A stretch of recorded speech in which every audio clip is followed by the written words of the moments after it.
Borderlands 4 has the potential to do something truly amazing. Everybody knows that Borderlands games are known for guns, gameplay, wild characters, and the amazing in-game content. Borderlands 1 introduced us to the Borderlands style of raid bosses with Crawlmarax. Looking back, Crawlmarax is basically just a pimple-popping simulator, but for its time, it was amazing, challenging, and sometimes downright frustrating. Are you kidding me, man? Are you kidding me? God.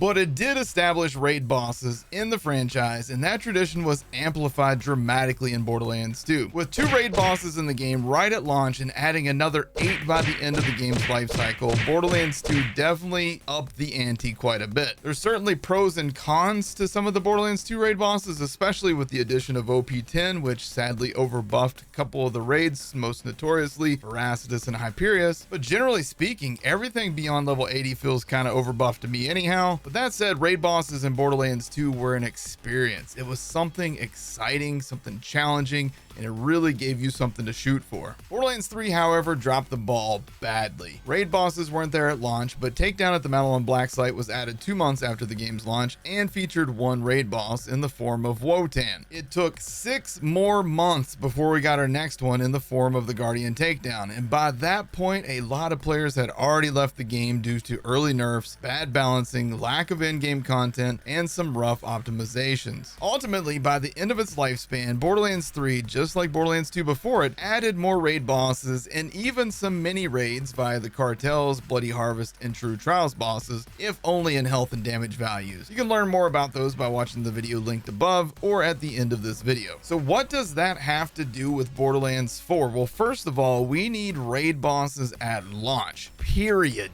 At least 2 of them. No more waiting months to add 1 and a half a year to add another. Endgame is a must in this franchise, and that brings me to my proposition, and this is something I've brought up in the past as well. Tannis and Moxie need to team up and build a new Underdome that specializes in Digistructed raid bosses. Imagine a Digistruct Terramorphous, Digistruct Hyperius, Ancient Dragons, Crawlmarax, Wotan, Vermivorous, and Hemovorous, and add the new raid bosses in there too as you defeat them. You could have multiple modes like Raid Boss Rush, time trials with the leaderboard, double or triple spawns, or even crazier like 25x spawns if you want. This could also serve as a way for Gearbox to still include takedowns in traditional raids, but also give us a way to just fight the boss again after defeating it at a takedown. Imagine you defeat a brand new raid boss in Borderlands 4. It then says that it's been unlocked into the Digistruct arena.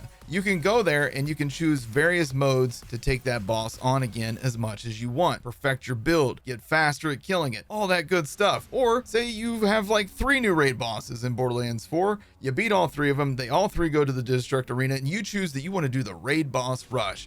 Now you got to kill all 3 of them back to back. That would be badass. Now, I know that the Underdome name has a bad rep. Hell, I hate the Underdome more than most people myself, but considering Moxie bought the Badass Crater Arena from Torg and claimed that she had plans for it, this feels like a great way to bring those plans to life. For that matter, maybe Moxie could have multiple Digistruct arenas. After all, she owns the Handsome Jackpot too. So now you can have the Badass Crater, the Hollow Dome, Handsome Jackpot, and even the original Underdome repurposed and all souped up to do raid boss battles. Take something from the past that players hated and turn it into something legendary. Now, additionally, we need Borderlands 4 to return to the Borderlands 2 system of including at least 2 new raid bosses with each DLC launch. Maybe even including them as part of a Proving Grounds, Slaughter Map, or Takedowns. I don't care. I just want more things to do that are in-game content. And then once you beat them, like I said, put them into the Digi Arena so that you can take them on at your leisure as many times as you want after you've defeated them. So let me know what you guys think about a Moxie and Tannis Digistruct arena for raid bosses, and if anybody from Gearbox happens to see this, please take this idea. It's yours. I don't want any credit. I don't want anything for it. It's yours. If you enjoyed this video and you want more Borderlands content, be sure to hit the like button, hit subscribe for more. Thank you guys for watching. Take care.